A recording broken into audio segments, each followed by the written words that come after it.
Olá, boa tarde. Começa agora a segunda edição do Agricultura BR. Olá, boa tarde a você. Hoje é segunda-feira, dia 16 de novembro. Você vai ver nesta edição. Você vai conferir informações a respeito de, para quem ainda tem soja para vender da temporada 14-15, qual foi o melhor momento, agora, se é melhor chegar no primeiro semestre de 2016. Hoje você vai ter essa resposta aqui com a equipe de grãos da Rural Business. Produto para combate à broca do café é registrado no Ministério da Agricultura. Devido à seca, a cafeicultura do estado do Espírito Santo registrou prejuízos de 800 milhões de reais. E na Bahia, o bicudo do algodoeiro provoca redução de quase 19% da área de produção do algodão no estado. Você tem mercado físico, mercado futuro, previsão do tempo a partir de agora. É o Agricultura BR no ar.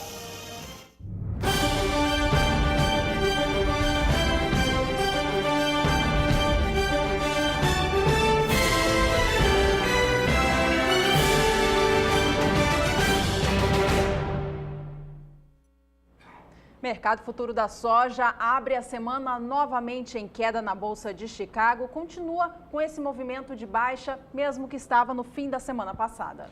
Exatamente, Juliana. Na semana passada teve até bons registros de vendas no relatório de vendas e exportações. O problema é que todos os outros fundamentos apontam para uma situação de pressão sobre o mercado da soja, assim como acontece também com o milho nos Estados Unidos. Vamos ver como é que estão as operações agora em Chicago. É o que nós trazemos em destaque agora. Negócios para a posição de janeiro com recuo de 0,29%.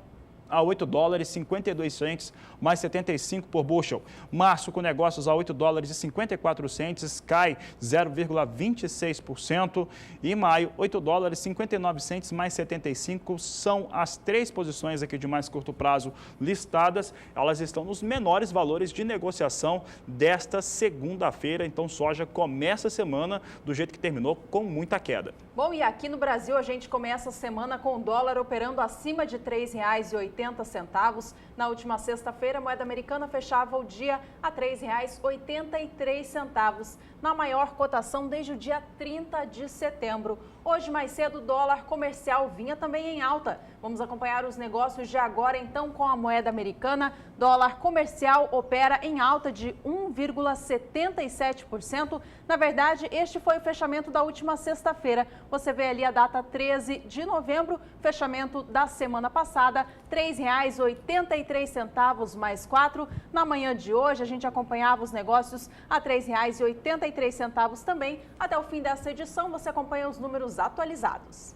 Bom, por aqui nós vamos trazer os destaques para o mercado da soja, porque a soja lá nos Estados Unidos registrou números importantes na última semana.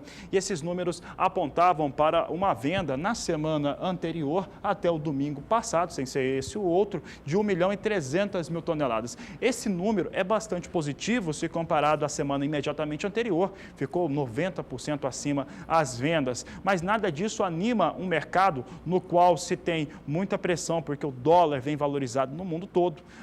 O outro motivo de pressão é a colheita norte-americana que avança, e essa colheita ela já atingia na segunda-feira passada, trazia uma situação de 95% da área colhida, com mais de 100 milhões de toneladas já retiradas dos campos, e essa oferta, uma oferta muito maior de soja, claro que traz pressão sobre os negócios. Vamos conferir agora o que trazia esse relatório de vendas e exportações. Normalmente ele é apresentado na quinta-feira, semana passada teve um feriado nos Estados Unidos, então ele foi apresentado na sexta-feira, é o que você acompanha comigo agora no Agricultura BR, situação para 10 semanas de temporada. Você observa aqui o que aconteceu nas últimas safras, e eu vou destacar a temporada 13-14, no qual os americanos tinham vendido em 10 semanas 34 milhões e 100 mil toneladas, depois, temporada 14-15, 36 milhões 640 mil toneladas, e a 15-16 agora, 29 milhões 140 mil toneladas. Esse foi o volume de vendas até a 10ª semana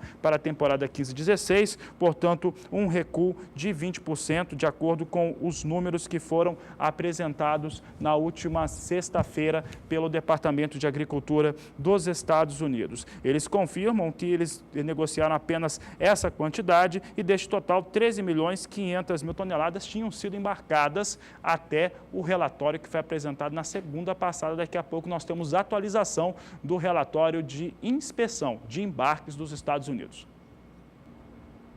Aqui no Brasil, o plantio da nova safra de soja está em andamento em boa parte do país. No Paraná, que foi o primeiro estado a dar o pontapé inicial nos trabalhos de semeadura, os trabalhos estão bastante avançados. A semeadura já está na reta final. Por lá, o desenvolvimento das lavouras também é considerado muito positivo. É o que você vai acompanhar agora na reportagem de Juliane Flores. De acordo com dados da Companhia Nacional de Abastecimento, a Conab, o Brasil deve produzir na safra 2015-2016 mais de 101 milhões de toneladas de soja. No Paraná, essa produção pode chegar aos 18 milhões de toneladas da cultura. Na área de Seu Luís, a soja hoje está bem desenvolvida. Essa soja aqui, no começo, que foi plantada, teve uns dias que faltou um pouco de chuva para a germinação dela. Daí ela nasceu demorou mais uns dias. Mas agora, nos últimos 30 dias para cá, está chovendo praticamente normal, não faltou mais chuva e ele está com desenvolvimento muito bom. Inclusive, ele já está na primeira fase de floração. Seu Luís cultiva uma área de 192 hectares com soja na comunidade de São Vicente, interior de São Miguel do Iguaçu.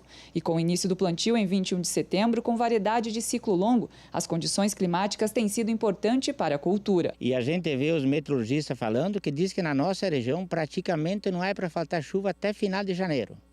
O clima está muito favorável para esse ano nós cultivar o soja em bom estado e uma colheita muito boa. Aqui na região oeste do Paraná, os produtores que apostaram no cultivo da soja estão trabalhando na prevenção de ervas daninhas, doenças e pragas. A Secretaria de Agricultura e Abastecimento do Paraná, através do DERAL, Departamento de Economia Rural, informou que até o fim do mês de outubro, 31,2% da safra de soja 2015-2016 já foi comercializada. Essa é uma tendência que o produtor rural segue. O preço está excelente, porque eu acho que esse ano aqui saiu já negócio de negócios futuros até a R$ 75,00 a saca, coisa que a gente nunca viu falar nesses preços na nossa região. Eu vendi soja futuro, já vendi soja futuro e futuro de safrinha também, só que eu não vendi um pouco antecipado e não consegui pegar aqueles preços que saíram os últimos, mas saiu na faixa de R$ 72,00 a saca. E tem o milho vendido também, que vamos plantar depois do soja, que depois dessa colheita aqui a gente vai plantar o milho safrinha. Eu fiz negócio a R$ 28,00 a saca. A expectativa do produtor é otimista, uma vez que a cultura vem se desenvolvendo bem e as condições climáticas se mostram favoráveis para a soja. E a previsão de colheita, eu estimo em torno de 65 a 70 sacas por hectare. 75% da área destinada à soja já está cultivada no Paraná. Juliane Flores para o SBA. E a opinião do produtor sempre traz um peso muito maior e nós vamos ver agora que realmente, como ele acabou de destacar, no estado do Paraná o clima tem contribuído bastante neste momento. Houve uma diminuição na intensidade das chuvas e essa diminuição na intensidade das chuvas é o suficiente para manter o solo com boa umidade. Então, a safra de soja lá no Paraná avança sem nenhum problema. É o que nós vamos conferir agora com a Thaís Baroni, que fala a respeito das próximas semanas e vamos ver se ela confirma o que o produtor acabou de dizer, que tem a expectativa de boas chuvas, né? Uma situação favorável nas próximas semanas. Thaís, boa tarde. Boa tarde, Fabiana. É isso mesmo, vai continuar chovendo sobre o Paraná, inclusive nesta semana vai voltar a chover forte sobre o estado. Até pelo menos o dia 20 de novembro são esperados mais de 130 milímetros no oeste do Paraná. E nas demais regiões do estado, os acumulados vão variar entre 30, 50 e até 100 milímetros. Então, nesta semana, principalmente até o fim, mais para o fim da semana, vai voltar a chover muito forte sobre o oeste do Paraná. No segundo período, as chuvas perdem um pouco de força. Entre os dias 21 e 25 de novembro, os acumulados já caem um pouco no oeste do estado, mas como vocês podem observar, ainda são esperados grandes volumes de chuva, mais de 70 milímetros em praticamente todas as áreas do Paraná. Entre os dias 25 e 30 de novembro, ainda continua chovendo de maneira um pouco mais frequente e intensa sobre o estado do Paraná, com acumulados de mais de 50 milímetros em praticamente todas as áreas. Fabiano. Bom, Paraná, então, em boas condições, Juliana. Pois é, e nas demais regiões produtoras, Thaís, e qual que é a previsão do tempo? Olha, sobre as áreas produtoras do Mato Grosso, infelizmente a situação é um pouco diferente. Neste próximo período, as chuvas devem perder força por lá, principalmente no oeste do estado. São esperados baixíssimos acumulados nessa região. Já na faixa leste do estado do Mato Grosso, são esperados 30 milímetros aí neste primeiro período. É uma chuva de baixo volume, irregular e mal distribuída, que infelizmente não deve ajudar a aumentar a umidade do solo. Sobre as áreas produtoras do Mato Grosso do Sul, também de Goiás, também são esperados 30 milímetros neste período, e na região do Matopiba vai chover um pouco agora também, mas ainda assim aquela chuva bastante regular. É sobre o estado do Paraná que são esperados os maiores volumes de chuva até pelo menos o dia 20. Entre os dias 21 e 25 volta a chover um pouco mais no oeste do Mato Grosso, mas ainda assim baixos acumulados, apenas 30 milímetros. Sobre Mato Grosso do Sul, Goiás e também Matopiba, chuva ainda irregular, com acumulados variando entre 15 e também 30 milímetros. Entre os dias 25 e 30 de novembro vai voltar a chover um pouco mais, principalmente entre Mato Grosso do Sul e Goiás, e no oeste do Mato Grosso também as chuvas ganham força neste período, com acumulados passando dos 50 milímetros. Juliana, daqui a pouco eu volto com mais. Tá certo, Thaís, obrigada pelas informações. Até já. Por aqui é hora de cotações de mercado. Veja como estão os valores da soja no Paraná.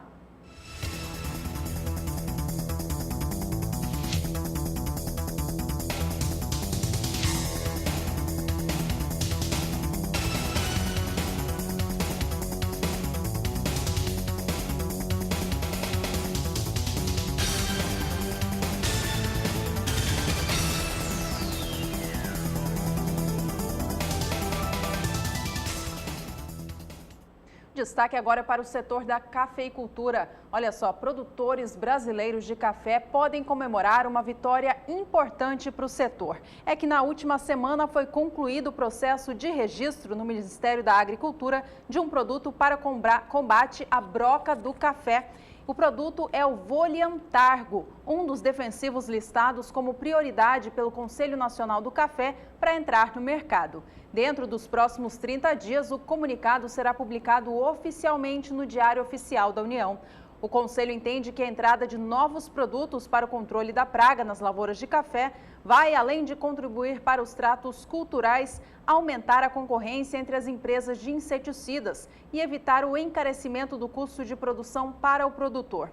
Vale lembrar que em 2013, o uso do agrotóxico endosulfan, antes utilizado para o controle da broca, foi banido no Brasil por ser muito tóxico. Desde então, o setor busca outras soluções para fazer o controle desta praga que traz muitos prejuízos à cafeicultura nacional. Bom, por aqui nós continuamos falando de café e agora vou trazer a participação do produtor, da Thaís Sofiati, ela que é de Trancoso, no estado da Bahia, e mandou fotos da produção de café Conilon do seu pai, senhor Claudino Sofiati, que é telespectador assíduo da Agricultura BR. Claudino, Thaís, um grande abraço a vocês, que ele já está mostrando aí as fotos com os pés bem carregados para a colheita do próximo ano. A expectativa é de colher 500 sacas de café Conilon. Eles eram produtores ali no estado do Espírito Santo e estão na Bahia há 5 anos e estão com uma boa produção de café. Bonitas as imagens, as fotos que foram enviadas aqui para o Agricultura BR. Obrigado, Thaís, obrigado, Claudino, pela sua participação. Bom, por aqui a gente vai falar agora então sobre a previsão do tempo na Bahia. Os cafeicultores da Bahia, na maioria deles, utilizam o sistema de irrigação para manter a umidade do solo nos cafezais, mas por lá não tem chovido suficientemente para retirar essa água dos rios por perto para fazer essa irrigação nas lavouras. A gente vai falar agora com a Thaís então para saber se há previsão de chuva para a Bahia nos próximos dias. Como que fica a condição por lá, Thaís? Olha, Juliana, vai voltar a chover um pouco sobre o estado da Bahia, mas não são esperados grandes volumes de chuva. Como você disse, a umidade do solo está bastante baixa, o solo do estado da Bahia está bastante seco e agora nas próximas semanas, essa chuva que vai atingir o estado, ela não deve, infelizmente, ajudar a aumentar a umidade do solo, já que vai chover pouco e a temperatura ainda continua elevada por lá. Neste primeiro período, entre 16 e 20 de novembro, previsão de pouquíssima chuva entre o sul e também oeste da Bahia, mas apenas 5 milímetros acumulados nesses próximos 5 dias. São aquelas pancadas de chuva irregulares de fim de tarde que não devem atingir todos os municípios. Entre os dias 21 e 25 de novembro, a chuva ganha um pouco de força, as instabilidades avançam um pouco mais sobre o interior da Bahia, mas ainda assim acumulados variando entre 15 e 30 milímetros. Entre os dias 26 e 30 de novembro, a chuva volta a perder força, acumulados de apenas 15 milímetros em grande parte do estado da Bahia. Infelizmente, uma chuva bem irregular e mal distribuída, Juliana. Certo, Thaís. Bom, e no Cerrado Mineiro, no estado do Espírito Santo, a preocupação com as chuvas é muito parecida. Os prejuízos são grandes. No Espírito Santo, você vai ver na edição de hoje que chegam a 800 milhões de reais os prejuízos com café Conilon neste ano. E como é que ficam agora? Porque os prejuízos foram causados exatamente pela seca, Thaís. Como é que fica a previsão para as próximas semanas, que por lá também estão bastante escassas? Olha, nas próximas semanas a previsão é até que otimista para essas duas regiões, já que os modelos estão indicando o retorno de chuvas mais abrangentes e até volumosas. Neste primeiro período, como a gente observa, acumulados passando dos 100 milímetros entre o norte da Bahia, 70 milímetros também no norte do Espírito Santo, uma chuva bem mais volumosa que deve aí ajudar a aumentar a umidade do solo, que está muito baixa por lá. Sobre as demais áreas do Sudeste também continua chovendo, mas sobre o estado de São Paulo principalmente, a chuva perde um pouco de força agora neste primeiro período. Entre os dias 21 e 25 de novembro ainda continua chovendo um pouco mais entre o leste de Minas Gerais e Espírito Santo, acumulados aí passando dos 50 milímetros em grande parte do estado. Sobre o oeste de Minas, a chuva ainda não vai ser tão abrangente e tão intensa, acumulados de apenas 30 milímetros. E sobre o estado de São Paulo, neste período, a chuva volta a ganhar força. E já entre os dias 26 e 30 de novembro, novamente acumulados passando dos 70 milímetros em grande parte de Minas Gerais e acumulados ainda de 50 milímetros sobre o Espírito Santo. Então, a notícia é boa para os produtores de café da região. Fabiano. Obrigado, Thaís. Então, notícia importante para o Cerrado de Minas, para o estado do Espírito Santo, em relação à chegada das chuvas. Deve chover, então, um pouco mais nas próximas semanas. Bom, a gente confere agora, então, cotações do café para o estado de Minas Gerais e também Mogiana. Café Arábica. Confira.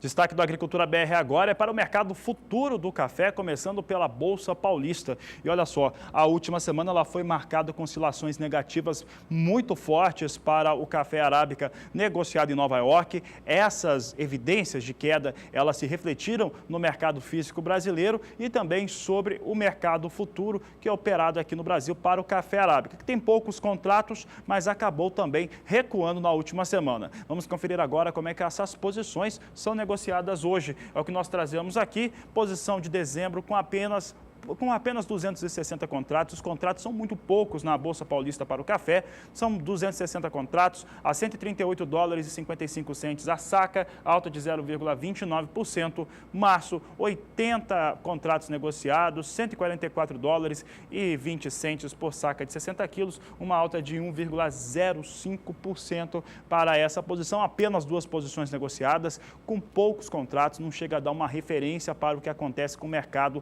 nacional. O mercado físico é uma referência bem mais importante aqui no país do que o mercado futuro lá na Bolsa Paulista, no caso do café arábica. Bom, e a gente acompanha agora um pouquinho sobre o mercado futuro do café, tanto o grão arábica quanto o Conilon, negociados no cenário internacional, que trazem influência aqui para o Brasil. Como o Fabiano comentava há pouco, a última semana foi de queda expressiva para o café arábica negociado em Nova York. Fechava a semana com uma queda muito forte, com a posição de mais curto prazo operando no valor de $1,12. Na manhã de hoje, café arábica recuperava um pouco destas perdas. Vamos acompanhar os negócios de agora, então. Você vê a posição de dezembro recuperando 1 cento no valor da última semana. Posição negociando o café a $1,13 mais 15 por libra-peso, alta de 0,84% agora. A posição de março vem a $1,17 por libra-peso, reduziu um pouco essa alta agora, com alta de 0,90%. Maio de 2016 opera $1,19 mais 0,5, alta de 0,84%. Enquanto isso, a posição de julho opera com alta acima de 1% agora, negócios a $1,21 mais 40 por libra-peso. Apesar da alta, negócios ainda muito pressionados para o Arábica.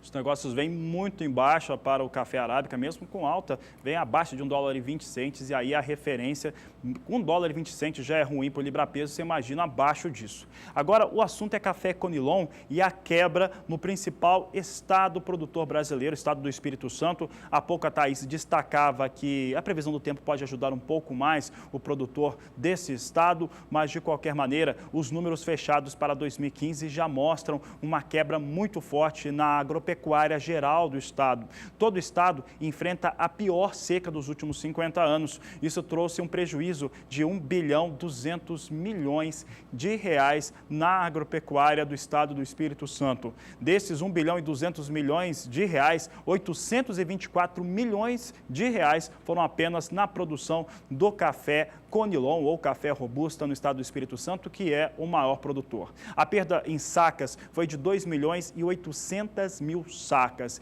E isso representa cerca de 22% de toda a produção de café Conilon do estado do Espírito Santo, que agora aguarda uma situação um pouco mais favorável de clima para conseguir produzir. Há poucos dias nós tivemos até a participação do secretário de Agricultura do Espírito Santo, Tassiano Neto, que comentava as ações que estão sendo feitas e também de apoio ao cafeicultor e o produtor de uma maneira geral, já que a situação de seca é bastante grave no Espírito Santo. Vamos saber agora como é que estão os negócios com café robusta que é negociado na plataforma Life de Londres e serve como referência também para os produtores de café Conilon aqui do Brasil. E nós temos aqui as posições hoje com alta. Posição de novembro negociada a $1.557 por tonelada, uma alta de 2,56%. Janeiro, $1.572 por tonelada, 1,28% de alta neste momento. Março, $1.589 por tonelada, alta de 1,40% para essa posição. E maio, $1.610, alta de 1,38% para essa posição negociada para maio. Hoje, negócios mais elevados para o café robusta lá na Bolsa de Londres, plataforma Life.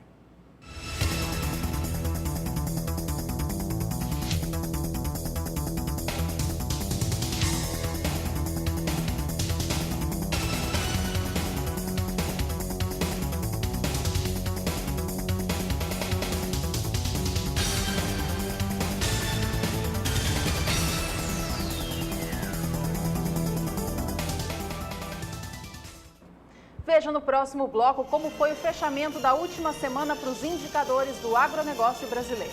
E ainda hoje você vai conhecer uma fazenda que utiliza pivôs de irrigação e os resultados são excelentes. Assunto de logo mais aqui do Agricultura BR.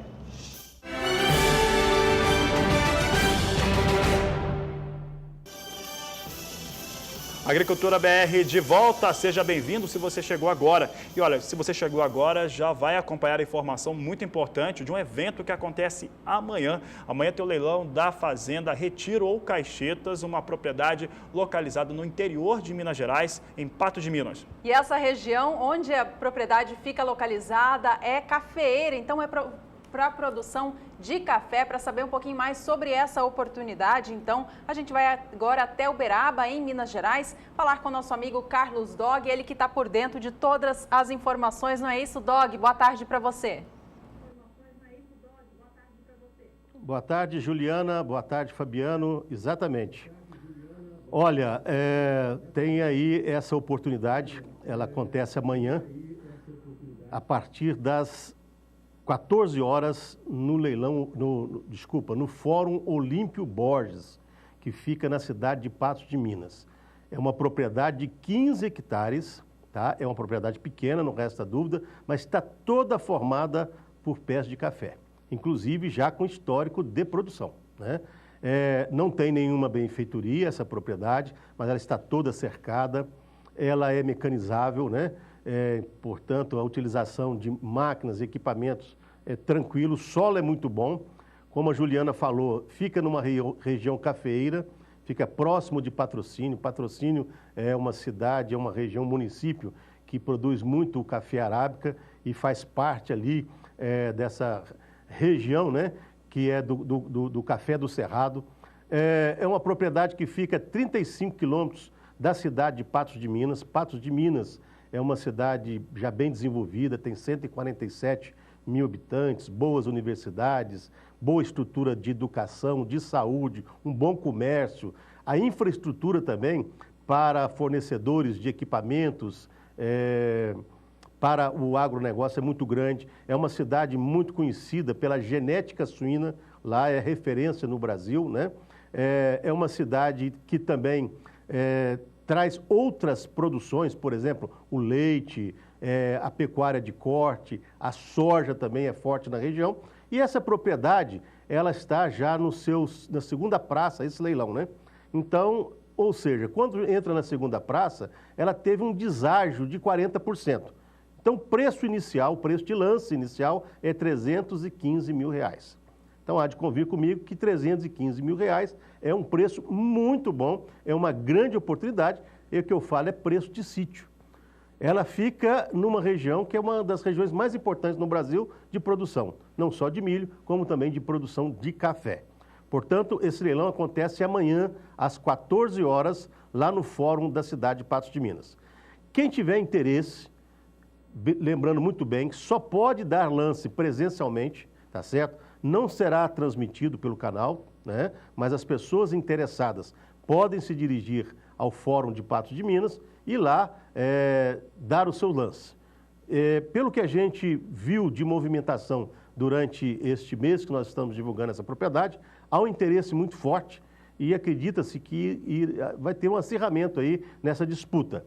Por quê? A propriedade, mesmo sendo pequena, ela fica dentro de um conjunto de outras propriedades muito interessantes. Então, a pessoa que arrematar, amanhã não só pode ampliar a sua área de produção, como também pode ali exercer outro tipo de atividade rural. Eu falei agora mesmo sobre a questão da genética suína, ali também existem muitas granjas de suínos e também a pecuária também é forte naquela região.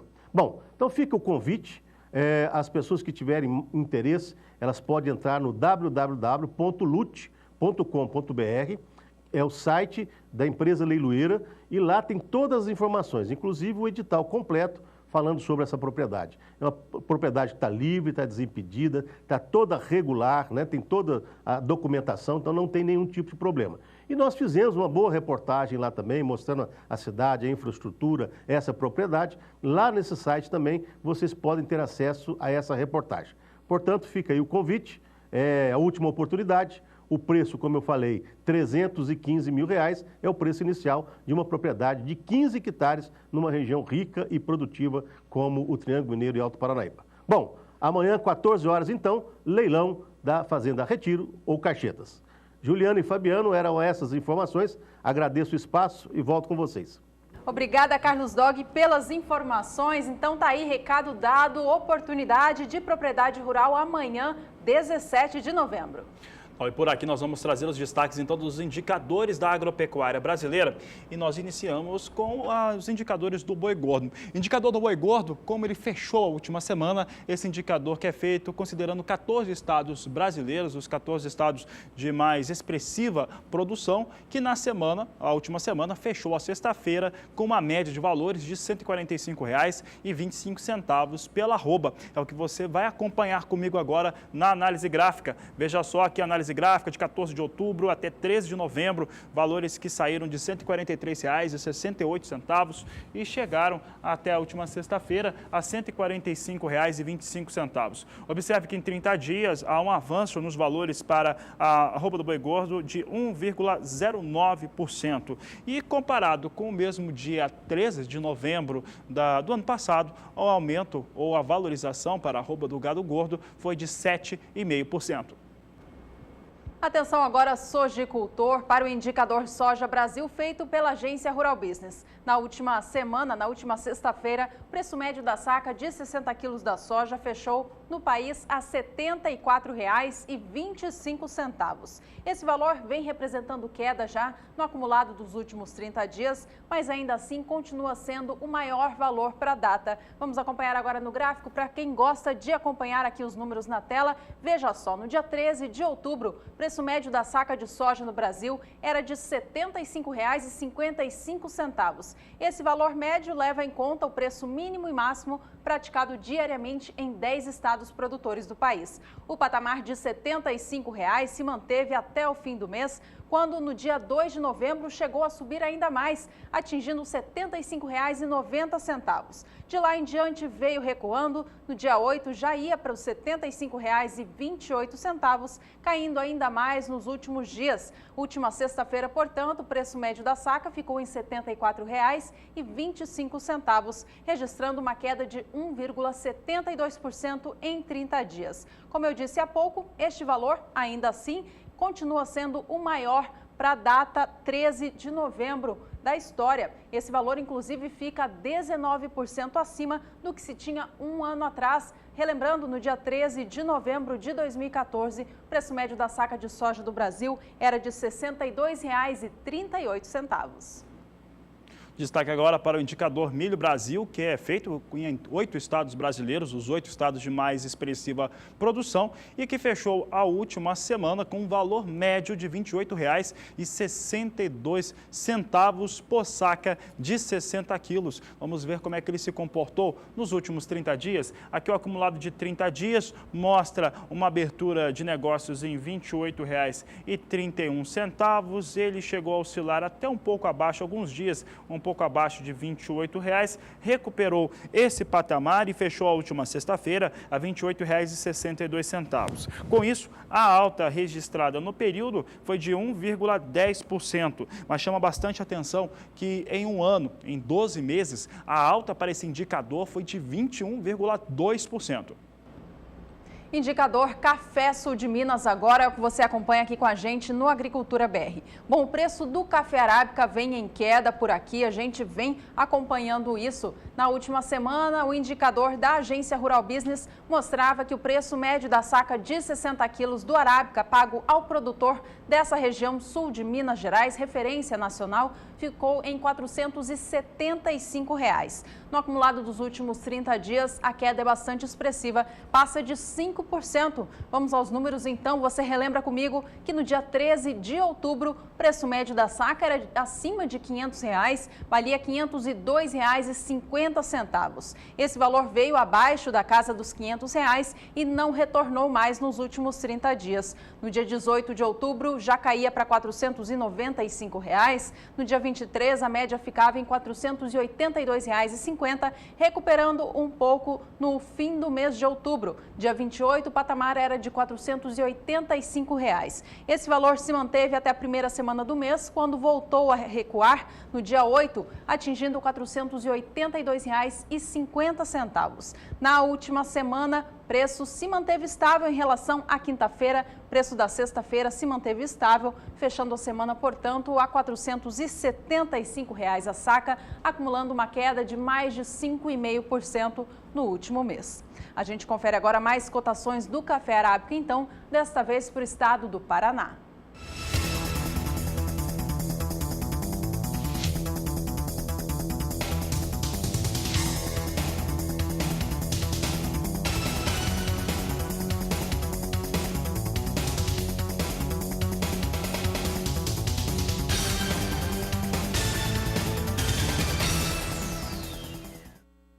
E você, produtor rural, produtor de soja, que acompanha o Agricultura BR, acompanhe a nossa semana aqui que vai trazer em destaque as negociações com a soja no Brasil. Nossa enquete desta semana quer saber se você, produtor rural, já negociou toda a sua safra de soja da temporada 2015-2016. Você responde para a gente através das nossas redes sociais e é muito fácil, né, Fabiano? Exatamente. Você manda pelo WhatsApp 67 9656 2266, o WhatsApp é super simples de usar. Você usa o seu telefone celular para fazer fazer o seu comentário, dar a sua resposta, fazer o seu comentário e responder como é que está a sua negociação. Temporada é praticamente encerrada, 14, 15. A gente quer saber se você já negociou tudo, se ainda tem alguma soja para negociar. Inclusive, hoje nós vamos trazer um estudo da Rural Business, da equipe de grãos, que traz algumas dicas importantes para quem ainda tem soja para fazer essa negociação. Então, responda. Você tem soja ainda? Então, responde aqui para nós, para saber se você já comercializou, se vai comercializar ainda já no próximo semestre. Responda aqui para o Agricultura BR. Bom, e a gente vai para mais um rápido intervalo. Na volta, tem um sistema de irrigação em uma propriedade rural que elevou bastante a sua produtividade.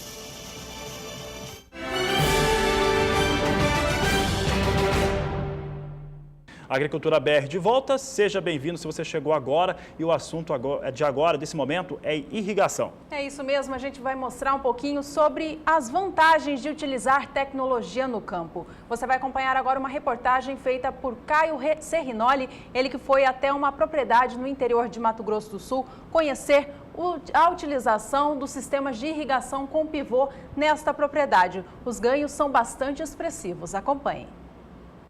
Em propriedades com a integração lavoura-pecuária, uma das tecnologias a mais implantadas para melhorar a qualidade de produção é a irrigação. Dirceu, a irrigação ela é importante também justamente para aumentar a produtividade. Sem dúvida, a irrigação ela vem para dar segurança no projeto de integração. Então ela aumenta a produtividade, mas principalmente dá segurança. Então você tem um seguro agrícola. Então você consegue ter produtividades maiores, mas estabilidade de produção. O que acontece, às vezes, tu tem uma boa lavoura com um potencial de 70, 80 sacas por hectare e por causa de 15 dias de veranico no enchimento do grão, você pode perder 20, 25 sacas por hectare. Então a irrigação dá essa estabilidade, essa segurança e mantém produtividades maiores. Muitas vezes o produtor ele não quer investir na irrigação, tem medo do investimento, né? Pode ser um investimento alto, mas se você colocar no papel e ver o lado dessa segurança, o produtor vai ver que compensa realmente o investimento. Sem dúvida, mas primeiro você tem que fazer a base, uma boa correção do solo, ou seja, uma boa técnica de plantio, tá com o dever de casa bem feito, a base do solo, a tecnologia, plantio direto, palhada. Depois, para coroar, para dar essa estabilidade, essa segurança, é o projeto de irrigação. Muitas pessoas às vezes fazem errado, começam com a irrigação sem fazer primeiro a base, a correção do solo, né? Então, como aqui primeiro foi feito a base, a correção do solo, depois para aumentar a produtividade e estabilidade entrou com a irrigação, que veio para dar esse plus a mais, essa contribuição para o sistema de integração. E a gente está vendo aqui na Fazenda Seriema que é um sistema muito grande, é um investimento alto que foi realizado, só que trouxe já resultados e tem trazido resultados cada vez maiores. Sem dúvida, com a irrigação, além de aumentar a produtividade da soja, te abriu uma janela para plantar milho verão, milho safrinha, feijão, então outras culturas com rentabilidade que ajuda a pagar todo esse investimento que foi feito. Dirceu, obrigado pela sua participação. E então tá aí, essa beleza que vocês estão vendo nas imagens, uma irrigação forte, uma irrigação muito bem feita aqui na Fazenda Seriema, em Ribas do Rio Pardo. Caio Serrinoli para o SBA. Seguindo com o programa, a gente fala agora um pouquinho sobre o mercado do algodão, tanto no cenário internacional quanto aqui no Brasil. Bom, em ambos os lados, os preços vêm em baixa. E a gente começa acompanhando os números, então, do algodão negociado na plataforma Ice Futures em Nova York. Veja só, os preços vêm abaixo de 62 centes por libra-peso para as posições de mais curto prazo. A queda é de mais de 0,5% para a posição de dezembro de 2015, que negocia o algodão agora a 61 centes de dólar, mais 34 por libra-peso. Lembrando que libra-peso é uma unidade de medida que equivale a 450 gramas. A posição de março vem a 61 centes mais 79, queda de 0,32%. Maio de 2016 opera 62 centes mais 40 por libra-peso, queda de 0,43%. Para a posição de julho do ano que vem, a queda também é próxima a 0,40%. Negócios agora a 62 centes de dólar mais 82 por libra-peso.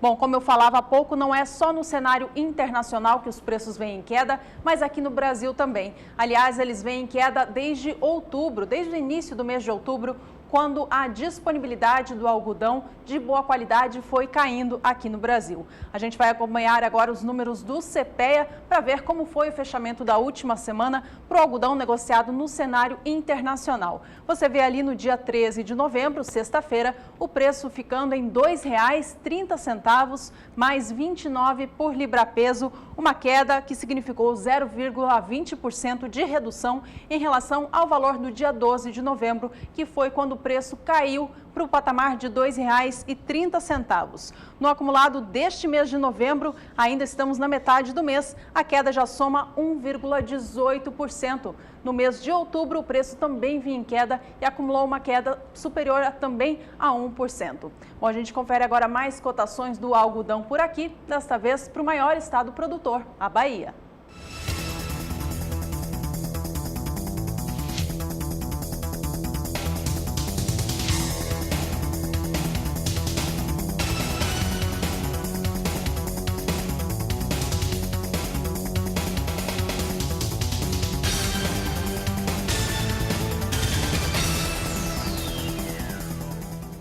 Bom, você conferiu aí as cotações da pluma do algodão no estado mato-grossense, este sim, maior produtor de algodão aqui no Brasil, não a Bahia, como eu disse há pouco.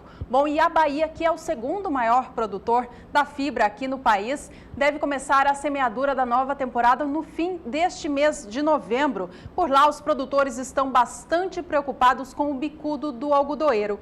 A praga tem reduzido a competitividade da região e apontada como o maior causador de prejuízos à cotonicultura local. Segundo a Associação Baiana dos Produtores de Algodão, a praga causa anualmente perdas de 10% na produção. De acordo com a associação, este prejuízo, aliado aos custos com defensivos agrícolas, chega a levar metade do lucro do produtor embora. A redução na rentabilidade tem contribuído para um encolhimento da área de algodão no estado. Na temporada 2015-2016, ela deverá cair cerca de 17%, segundo a Conab, contribuindo para a redução nacional do plantio. Há cerca de um mês, os produtores se reuniram para reformular o programa fitossanitário do estado e discutir as estratégias que serão adotadas nesta nova safra para aumentar o controle do bicudo. Entre as ações planejadas estão capacitações e também treinamentos intensivos com os quase 200 cotonicultores que redizem no estado. E olha, a alternativa de se produzir etanol com base de milho já foi discutida em vários estados brasileiros e foi tema da entrevista que o repórter Gustavo D'Angelo fez com o presidente da Datagro. Confira. Inovações tecnológicas em etanol de milho é uma das novidades apresentadas nesta edição do Congresso Nacional de Bioenergia. Eu converso agora com o Plínio Nastari, ele que é presidente da Datagro. Plínio, quais as diferenças entre o etanol de cana e o etanol de milho? Do ponto de vista físico-químico, é o mesmo produto, não há diferença nenhuma. Agora, quais as vantagens em produzir o etanol de milho? O Brasil pode se valer de preços de milho competitivos em algumas regiões para viabilizar a produção de etanol de milho, fazendo com que haja agregação de valor ao milho e seus derivados nessas regiões. Onde é mais vantajoso se produzir o etanol de milho no Brasil? Exatamente nas regiões onde ele é competitivo, e aí nós estamos falando de Mato Grosso, sul de Goiás, e à medida em que você caminha a regiões mais próximas das vias dos portos de escoamento, o preço do milho fica mais elevado, e aí ele fica menos competitivo para ser transformado em produção de etanol. Então, o etanol de milho é uma alternativa aí para as regiões distantes dos portos. Exatamente. Assim como você pode usar o milho para produzir frango ou produzir, colocar em confinamentos de gado bovino, você pode utilizar esse milho competitivo para a produção de etanol e aí viabilizar o transporte deste produto final, etanol, para regiões onde ele esteja sendo precificado de forma competitiva. Agora a gente sabe então que a produção de etanol de milho já é uma realidade no Brasil, mas o que está faltando, na sua opinião, para que essa produção se amplie, para ampliar essa produção de etanol de milho no Brasil?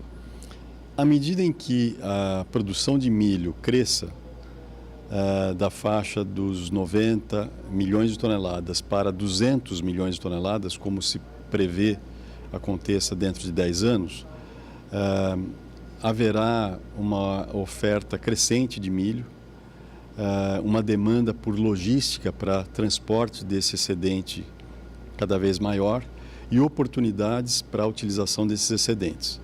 É dentro desta visão que nós vemos como uma atividade promissora e de potencial grande de desenvolvimento, essa outra rota de diversificação, que é a produção de etanol de milho, num primeiro momento aproveitando a sinergia de produção com usinas de processamento de cana, que já geram bagaço excedente e palha para mover as unidades produtoras e transformadoras de milho em etanol.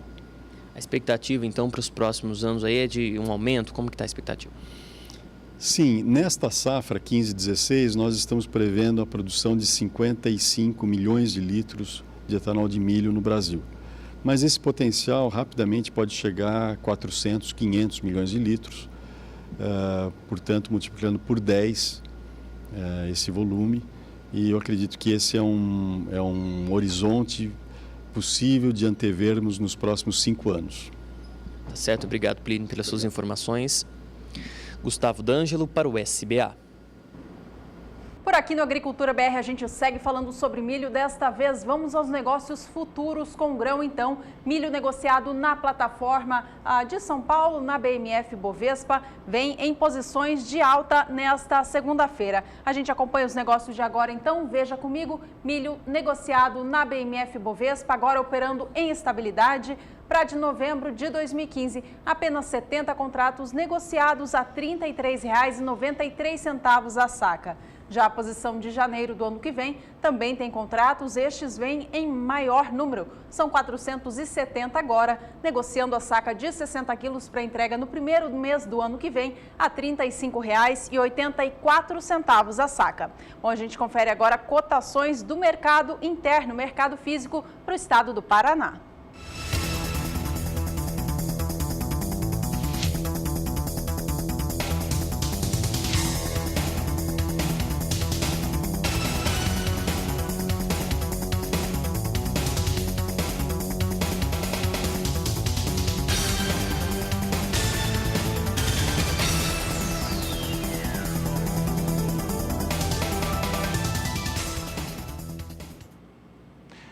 Por aqui a Agricultura BR segue trazendo em destaque o mercado do milho e agora o mercado do milho nos Estados Unidos, negócios na Bolsa de Chicago. E Chicago tem apresentado números que são pressionados para o milho, muita pressão sobre esse mercado, uma vez que os norte-americanos tiraram muito milho dos seus campos. A colheita segue com um grande avanço. Hoje, no final do dia, vai ter novo relatório mostrando um novo posicionamento, mas de qualquer maneira, produtores colocando milho à venda e essa situação, é claro, que puxa para baixo os valores de negociação. É o que nós vamos conferir agora. Você tem aqui milho hoje operando em cenário positivo, mas com posições muito abaixo de $4 por bushel. Posição de dezembro é negociada a $3,59 mais 50 por bushel, uma alta de 0,41% agora. Março, $3,66 mais 75 bushel, alta de 0,34%. Maio, $3,72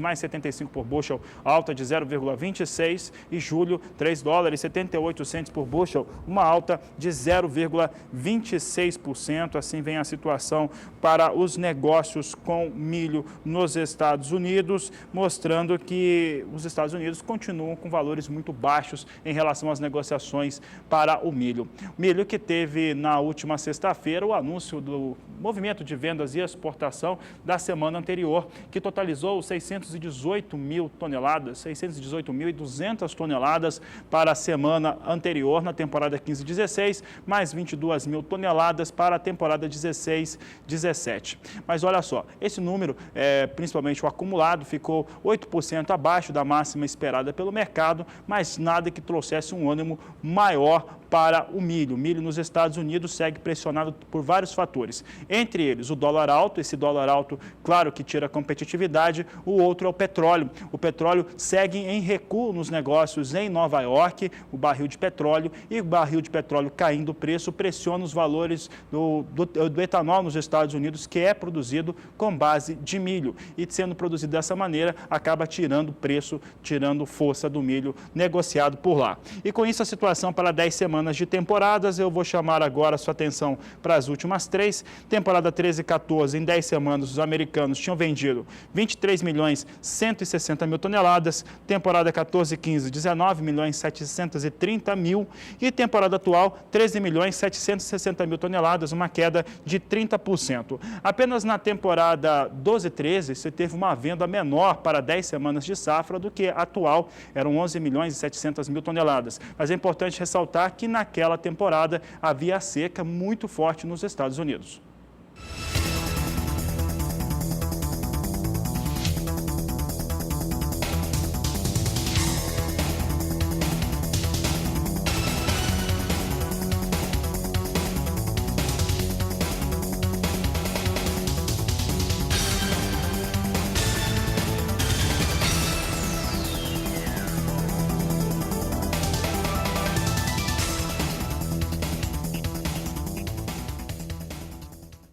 Veja no próximo bloco como fica a previsão do tempo para a região sul do país. E você ainda vai ter o Agricultura BR Responde. Nós falávamos a respeito da enquete da semana, a respeito de se tem ainda soja para vender na temporada 14 e 15 dessa temporada. E tem gente mandando pergunta, querendo saber se deve vender ou não essa soja, quem tem neste momento. Assuntos de ainda hoje aqui do Agricultura BR.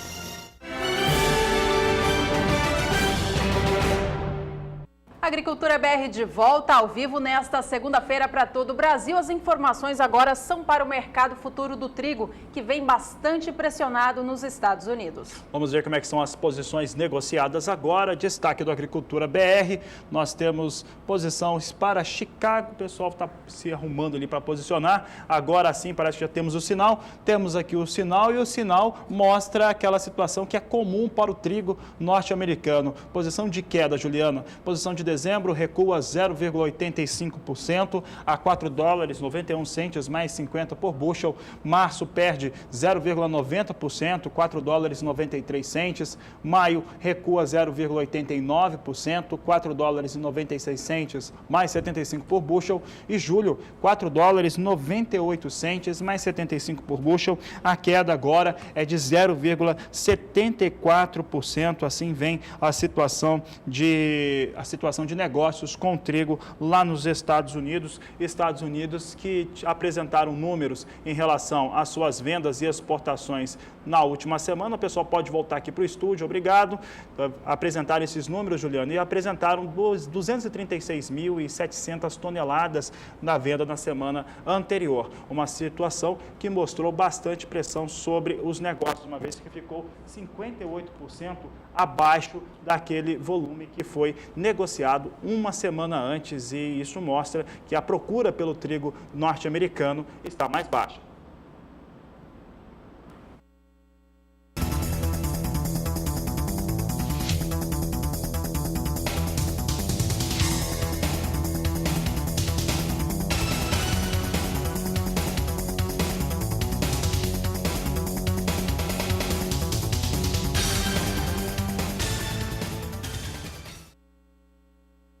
Você acompanhou aí as cotações do trigo no estado paranaense, que vem em situação de alta por conta da qualidade baixa do cereal que tem sido colhido tanto no estado do Paraná quanto no Rio Grande do Sul. Bom, por lá você acompanhou com a gente, as chuvas foram frequentes, intensas, prejudicando a qualidade do grão e também os trabalhos de colheita. A gente vai falar agora com a Thaís Baroni para saber como que fica a condição para a região sul do Brasil como um todo. A gente vai ao vivo até a Somar Meteorologia falar falar com ela. Thaís, de volta aqui com a gente para trazer os destaques do sul do país, né? Por lá a gente acompanhou, o tempo foi muito prejudicial aos produtores. Como que fica a condição a partir de agora?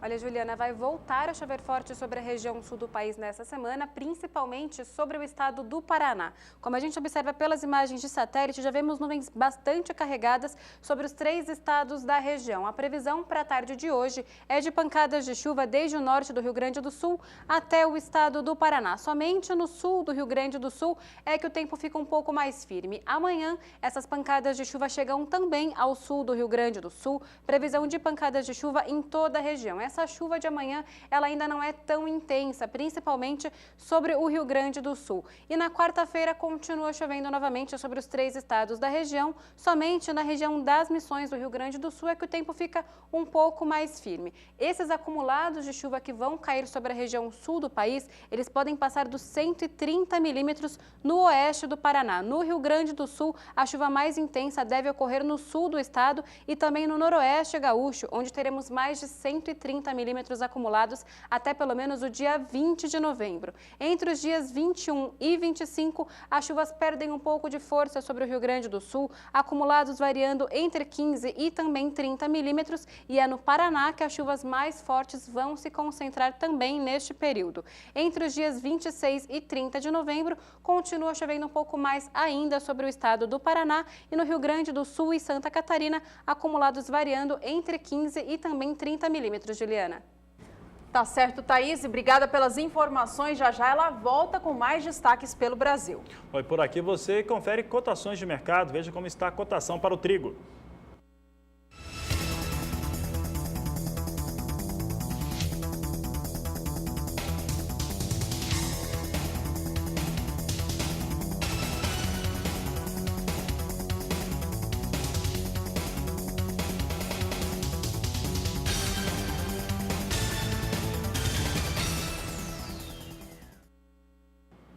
A Agricultura BR traz em destaque agora o quadro Agroações, uma parceria entre o programa e a equipe da Rural Business. E hoje a empresa de destaque é a Brasil Foods. Brasil Foods na última semana fechava a sexta-feira com uma alta de 1,31%. Entretanto, o acumulado até a última sexta-feira de 30 dias apresentava uma queda superior a 13%. É o que nós vamos trazer agora, mas antes vamos acompanhar como é que estão os negócios neste momento com as ações da empresa. E as ações da empresa neste momento vêm praticamente estáveis em relação à sexta-feira, com um recuo de 0,05%. Negócios da Brasil Foods negociados sobre a sigla BRFS3 com R$ 55,54 neste momento, os negócios na Bolsa Paulista. E essa empresa, ela apresentou números que não foram muito positivos para o terceiro trimestre. E esse é o fator primordial que chama atenção para ela. Até sexta-feira, como eu disse,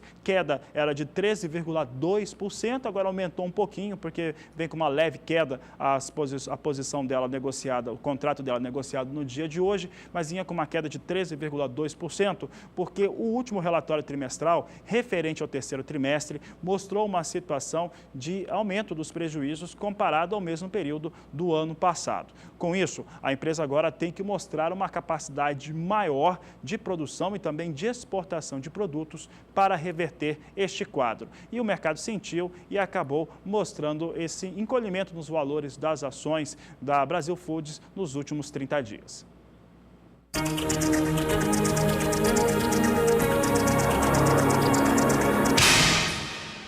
Cotações do Bezerro.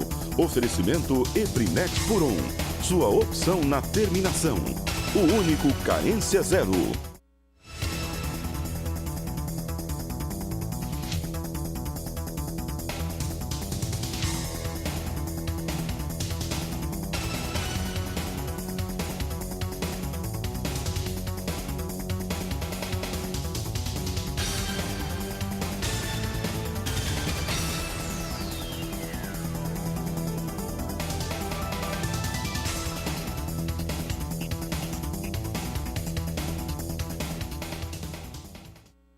Você acompanhou aí a cotação do bezerro, levando como base bezerro de 8 a 12 meses com até 180 quilos. Por aqui a gente segue falando sobre agricultura. Olha só, no Rio Grande do Sul, as entidades ligadas ao setor agrícola estão incentivando fumicultores a cultivarem feijão e milho logo após a colheita do fumo. É porque a cultura trouxe muitos prejuízos, milionários inclusive neste ano para os produtores por conta das intempéries climáticas. Veja mais na reportagem de Wilson Rosa. Representantes do setor fumageiro do estado e dos produtores rurais participaram do encontro para a assinatura do termo de cooperação. Com a presença do secretário estadual da Agricultura, foi formalizado o início do programa de plantio de milho e feijão nas lavouras de fumo, destruídas pelas chuvas no Vale do Rio Pardo. Nós estamos inseridos nesse processo, juntamente com a SDR e outros órgãos governamentais, exatamente trabalhando em sintonia com os produtores, com a indústria, com todo o setor de produção de tabaco aqui no estado. Conforme levantamento da Associação dos Fumicultores, a AFUBRA, 90% das lavouras da região foram atingidas pela alta umidade e pelo granizo. Mais de 40 mil toneladas de fumo foram perdidas até agora.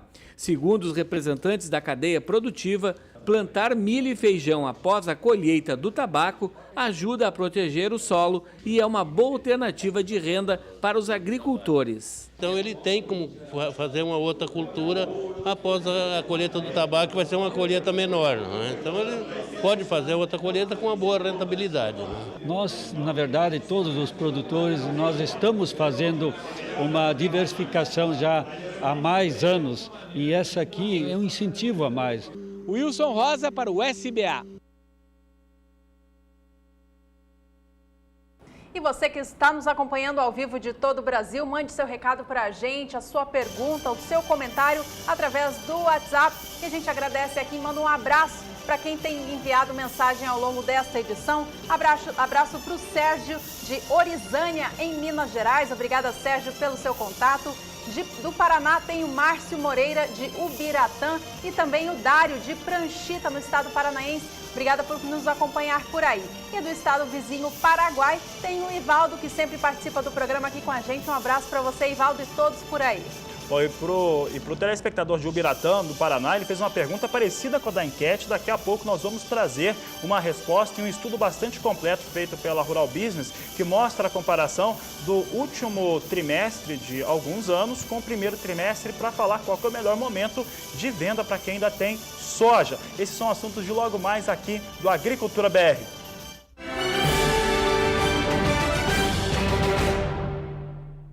Agricultura BR de volta, estamos por aqui agora para falar sobre a quantidade de água no solo.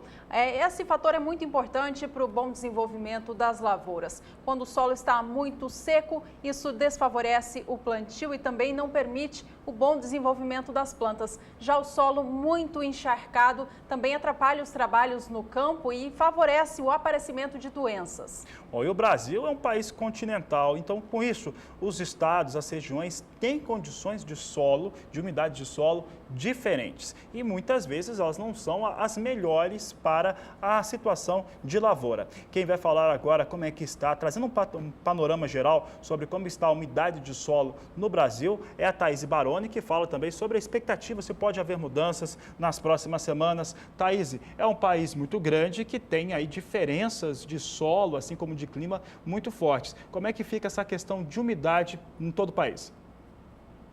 Olha, Fabiano, como eu venho dizendo já há algum tempo, a região sul do país é que tem recebido mais chuvas agora nos últimos dias e, portanto, é a região que apresenta os maiores valores de umidade do solo. Nos 3 estados da região, solo bastante encharcado, mas principalmente no Rio Grande do Sul, que recebeu chuvas bastante volumosas na semana passada. Sobre a região sudeste do país, temos 2 situações distintas. Na parte sul da região tem chovido mais, entre sul de Minas Gerais, São Paulo e também Rio de Janeiro, e, portanto, a umidade do solo está mais elevada nessas áreas. Já entre o norte de Minas e também Espírito Santo, o solo ainda está bastante seco, pois as chuvas não estão conseguindo chegar até essas duas regiões. Sobre a região centro-oeste também temos algumas condições bastante distintas. No sul do Mato Grosso do Sul, oeste do Mato Grosso, a umidade está um pouco mais elevada. Já nas áreas ao leste do Mato Grosso, norte de Goiás e também oeste do Mato Grosso do Sul, tem chovido pouco e, portanto, o solo dessas áreas também está bastante seco. Sobre a região norte do país, as instabilidades estão mais concentradas na parte oeste, entre o sul de Rondônia, oeste do Acre e também do Amazonas, a umidade do solo está um pouco mais elevada. Já no interior da região, no estado do Tocantins, Pará e também Amapá, tem chovido muito pouco, o que tem deixado a umidade do solo bastante baixa. A mesma situação sobre toda a região nordeste do país. Índice de umidade baixíssimo no solo em todos os estados da região, solo muito seco. E agora, nas próximas semanas, infelizmente, a notícia não é muito boa para a região nordeste do país. Há previsão de chuva, mas uma chuva bem fraca e somente sobre o sul da Bahia. Sobre a região centro-oeste, vai chover um pouco mais entre Goiás, Mato Grosso do Sul e leste do Mato Grosso. Mas no oeste do estado do Mato Grosso, como eu disse agora há pouco, as chuvas vão perder força agora nos próximos dias. Na região sul do país, vai voltar a chover bastante forte, principalmente sobre o estado do Paraná. Mais de 130 milímetros acumulados neste período. Então, na região sul, o solo ainda continua encharcado. Na região sudeste também, a umidade do solo vai voltar a subir nas áreas ao norte de Minas e também do Espírito Santo, já que os acumulados de chuva podem passar dos 100 milímetros neste período. Entre os dias 21 e 25 de novembro, ainda continua chovendo nessa região. Volta a chover um pouco mais no interior da Bahia, no estado do Tocantins, mas nessa área aqui a chuva é ainda irregular e de baixo acumulado. É ainda sobre a região sul que teremos os maiores volumes de chuva, ainda sobre o estado do Paraná, com mais de 50 milímetros acumulados neste período. E entre os dias 26 e 30, novamente o estado de Minas Gerais e leste de São Paulo é que vão receber os maiores volumes de chuva, e na região centro-oeste vai voltar a chover de maneira um pouco mais expressiva também entre Goiás, Mato Grosso do Sul e leste do Mato Grosso, com acumulados passando dos 50 milímetros. Hoje eu encerro minha participação por aqui, mas amanhã eu volto com mais. Boa tarde. Boa tarde para você, Thaís, e até amanhã. Bom, a Thaís trazia para a gente informações sobre a atual situação dos solos, umidade dos solos do Brasil, e a gente continua falando sobre este assunto. Mas agora em especial sobre os sistemas de plantio direto, que trazem bastante benefícios para o solo. Este sistema revolucionou a agricultura mundial e aqui para o Brasil trouxe inúmeras vantagens aos produtores. A gente vai conhecer agora, na reportagem da Juliane Flores, uma propriedade que utiliza os sistemas de plantio direto e garante maior rentabilidade. Acompanhe. O plantio direto surgiu de ensaios nos Estados Unidos e na Inglaterra na década de 50 e chegou ao Brasil na década de 70 através de produtores paranaenses que buscaram novas tecnologias para potencializar suas lavouras. O sistema de plantio direto ele envolve aí você trabalhar com palhadas, rotação de cultura, correção do solo, principalmente com corretivo, que é um sistema que você não vai mais mexer com ele, ou subsolar, gradagem que a gente fala. A alta produtividade na produção de grãos se deve ao uso do sistema de plantio direto, que consegue otimizar, recuperar e devolver ao solo os nutrientes necessários através da rotação de culturas. O que a gente tem visto na região é que os produtores que estão conseguindo altas produtividades, em grande parte isso tem advindo da matéria orgânica que eles têm no solo. Essa matéria orgânica vem da palhada que eles estão formando na rotação de culturas. Por isso, novamente frisando, é muito importante a gente ter a rotação de culturas, tendo no inverno uma cultura alternativa, aveia, azevém, ou alguma outra cobertura que possa trazer no final essa matéria orgânica que vai estar fazendo essa diferença de produtividade no final da safra, do ciclo do produtor. A palhada tem uma grande representatividade na produção de culturas como soja e milho e que traz inúmeros benefícios para o solo. A palhada no sistema de plantio direto ela tem várias funções. Sendo entre elas as mais importantes seria a retenção de água, evitar que ela infiltre muito rapidamente e se perca, o arrasto dos nutrientes pela infiltração dessa água, o escorrimento superficial.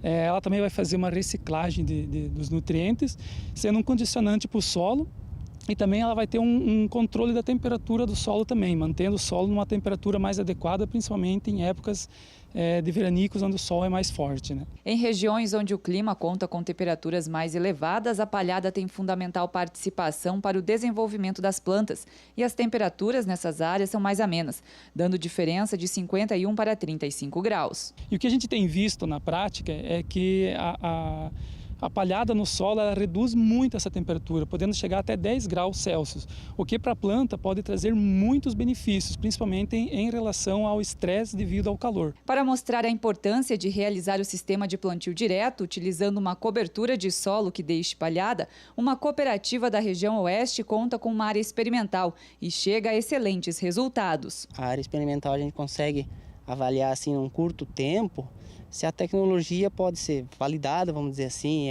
comprovada, realmente traz aquele benefício que está sendo proposto. E outras oportunidades que a gente pode reunir vários produtores em dias de campo. Para que o sistema de plantio direto traga um bom retorno ao produtor, é preciso primeiramente construir o perfil do solo, para então saber como proceder, o que corrigir e o que plantar. Juliane Flores para o SBA. E você que é produtor de soja e acompanha o Agricultura BR aqui pelo canal do Boi, participe da nossa enquete desta semana, que quer saber se você, produtor, já negociou toda a soja da safra 2014-2015. Responde pra gente através do aplicativo WhatsApp, o número está aí na tela, 6796562266. Agora você fica com cotações da soja por todo o país.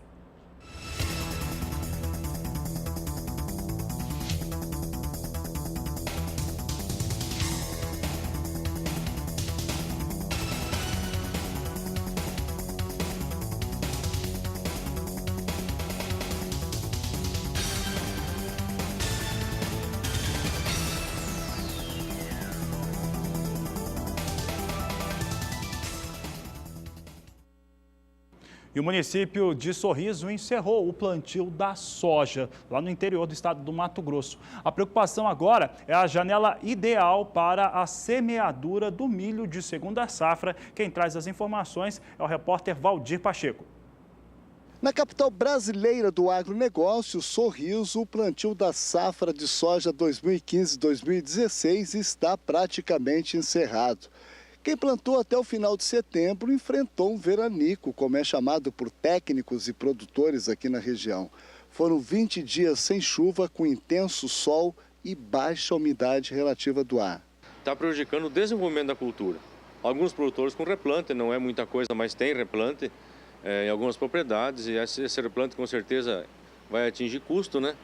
E a soja que está plantada, foi plantado cedo, está florescendo hoje, está em fase de crescimento, outro que está nascendo, todos eles, com o clima do jeito que está, com certeza vai prejudicar a produtividade no final. A preocupação dos produtores na região é que a aquisição de insumos foi atrelado ao dólar. E agora o preço da soja vem despencando. É um ano que praticamente não vai fechar a conta, eu acredito, se continuar da forma que está. Quem não conseguiu fazer o custo no cedo, como a gente já conversou anteriormente, em outras oportunidades, de comprar em reais e fechar com preço bom em reais, quem fechou em dólar ou esperou para fechar o custo mais tarde, depois que o dólar estourou e pagou aí preços absurdos pelos insumos, e o mercado hoje retraindo aí abaixo de 9 dólares o bushel, e a gente vinha acostumado a vender sempre a 11, 12 dólares o bushel, o soja, e agora está abaixo de 9, então com certeza o custo nosso alterou aí de 10% a 15%, em alguns casos até 20% mais alto. E se você contar com produtividade, como tivemos no ano passado já uma queda de produtividade brusca, a gente vinha mantendo e nos anos anteriores uma média de 60 sacas, o ano passado já baixou para 56, e a tendência esse ano é por aí, talvez até menos. Então, se tu aumenta custo em 15%, baixa a produção em 10%, são 25% de quebra na lucratividade. Considerando que a margem do produtor é em torno de 20% a 25%, então hoje o produtor, se continuar esse clima ruim do jeito que está para a nossa lavoura, a tendência é empatar ou até sair perdendo. Muitos produtores vão perder a janela ideal para o plantio da segunda safra de milho. O ano passado já teve essa quebra e esse ano vai se manter. A gente teve dos últimos anos aí a gente plantando em torno de 70% da área, chegando aos 450 mil hectares. O ano passado já foi em torno de 400 mil e esse ano a tendência também é essa redução. E, por outro lado, o produtor vai plantar, vai arriscar, como ano passado ocorreu chuvas no mês de maio, se ocorrer chuvas no mês de maio até início de junho, beleza, até vai colher bem. Mas a gente sabe que o normal nosso aqui é cortar chuva em abril.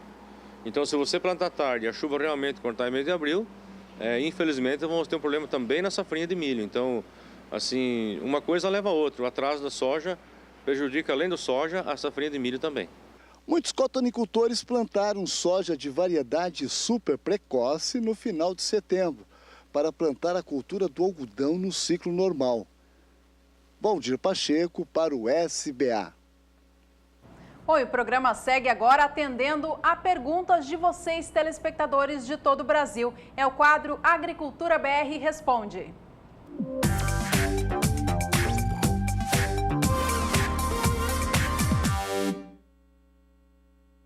E vamos então à pergunta. A pergunta tem a ver com a enquete dessa semana. Olha só o que nós trazemos aqui hoje. Olha só, o Márcio Moreira, de Ubiratã, Paraná, mandou a pergunta há pouco. Ele diz o seguinte: sou produtor de soja e tenho algumas sacas a serem comercializadas. Faço a venda agora ou espero mais? Essa pergunta do Márcio, ela é muito parecida com a pergunta da enquete. A pergunta da enquete quer saber se você tem ainda soja para comercializar e se vai vender agora ou se vai vender no começo do ano. E nós trouxemos respostas para o Márcio Moreira, de Ubiratã, e também para outros produtores que estão na mesma situação. Juliana. É isso mesmo, Márcio. Nós conversamos com a analista de grãos da equipe Rural Business, Tânia Tosi, e ela colocou as seguintes pontuações. A primeira questão que ela colocou foi a seguinte: tem que definir qual patamar de preço que o produtor espera. Esta é a primeira colocação que ela faz a respeito para fazer essa venda da soja ou não. Segunda pontuação dela é o seguinte: se o dólar subir, a soja vai subir junto, podendo garantir o valor próximo do esperado. Terceira pontuação da Tânia Tosi diz o seguinte: a estratégia de deixar o grão para o início de 2016 é arriscada. Essa é a opinião da Tânia e ela complementa dizendo: as cotações só vão atingir níveis superiores aos atuais se o dólar disparar, pois Chicago vai continuar amargando os menores preços em 9 anos para a soja. Bom, inclusive a gente tem um estudo feito pela agência Rural Business para mostrar para você como tem sido a evolução dos preços nos últimos trimestres. Bom, e esse estudo ele mostra o seguinte: qual que é o sentimento? Mesmo com um estoque muito baixo, estoques brasileiros na casa de 721 mil toneladas, o mercado spot pode reagir de uma maneira diferente. Quer dizer, mesmo não tendo soja no Brasil, hoje praticamente não se tem soja, o mercado pode reagir de maneira diferente. Com isso, eles fizeram um levantamento, um estudo, é um estudo inédito, você vai ver pela primeira vez aqui no Agricultura BR, que mostra o que aconteceu nos últimos anos na comparação da média Brasil entre o quarto trimestre de um ano comparado com o primeiro trimestre do ano posterior. É o que nós vamos acompanhar a partir de agora. E nós temos aqui, Juliana, mercado spot, média nacional, comparando sempre o quarto trimestre com o primeiro trimestre do ano. Então, eu chamo a atenção do produtor rural em casa, coluna verde é sempre o quarto trimestre de um ano e depois a coluna vermelha do primeiro trimestre do ano posterior. Olha só o que está acontecendo aqui. Entre o quarto trimestre de 2011 e o primeiro trimestre de 2012, é o único caso do estudo aqui que mostra uma elevação de valores. O valor do último trimestre de 2011 foi de R$ 43,30, enquanto que foi de R$ 45,30 o primeiro trimestre por saca de 60 quilos de 2012. Em todas as outras situações, a circunstância mostra queda nos valores. Em 2012, o último trimestre do ano tinha valor de R$ 70,90 e o primeiro trimestre de 2013 vinha com valor de R$ 56,09 por saca. 2013 e 2014, R$ 69,30 era o valor do último trimestre, valor médio, enquanto 2014 trouxe um primeiro trimestre com valores mais baixos, R$ 6,00 mais baixos, R$ 63,20. 2014, 2015, agora recente, o último trimestre de 2014, R$ 60,00 era o valor e em 2015, primeiro trimestre, trouxe um valor de R$ 59,20. Uma diferença pequena de 1,4%,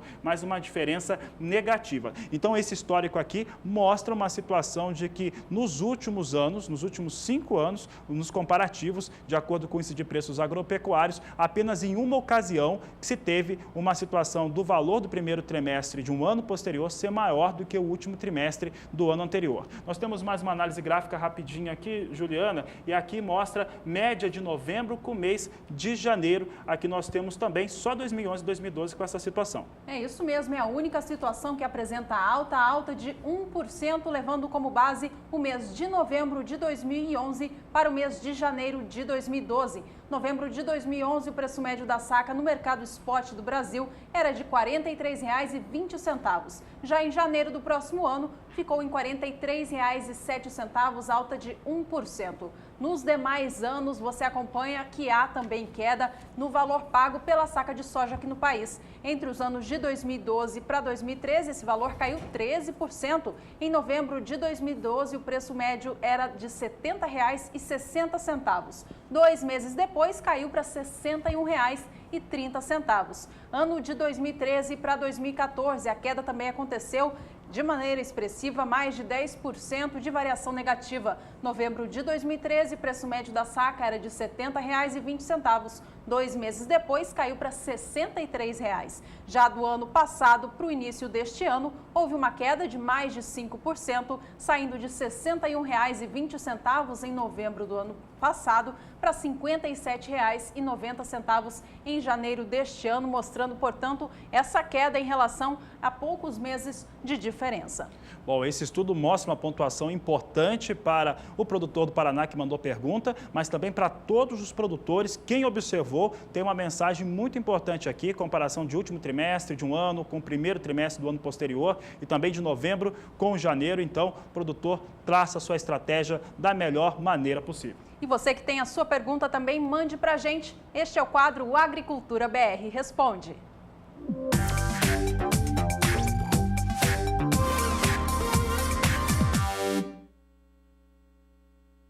Encerramento do Agricultura BR, eu quero agradecer a participação dos sojicultores hoje em massa aqui no Agricultura BR. Obrigado pela participação, em especial para Eugênio e Euzinga de Tuparandã, no Paraguai. Temos muita audiência no Paraguai. Obrigado pela participação de vocês que nos acompanham pelas parabólicas. O Jonas do estado da Bahia e o Breno de Jurema no estado de Pernambuco. Obrigado pela participação. Bom, a gente vai ficando por aqui. Antes disso, você relembra com a gente quais foram os principais destaques desta edição.